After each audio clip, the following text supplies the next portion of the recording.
away.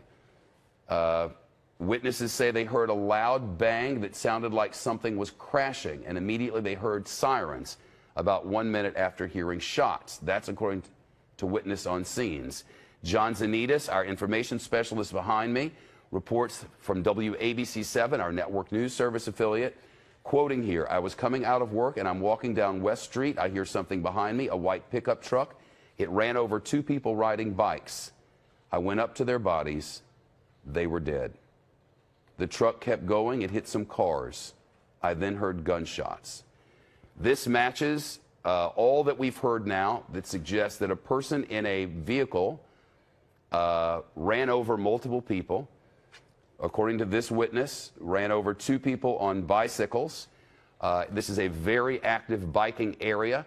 There's a program in New York City called City Bike, and everything from Midtown, actually up to the uptown areas of Manhattan, all the way into lower Manhattan, they have these blue bicycles, and there are now bicycle lanes everywhere in Manhattan.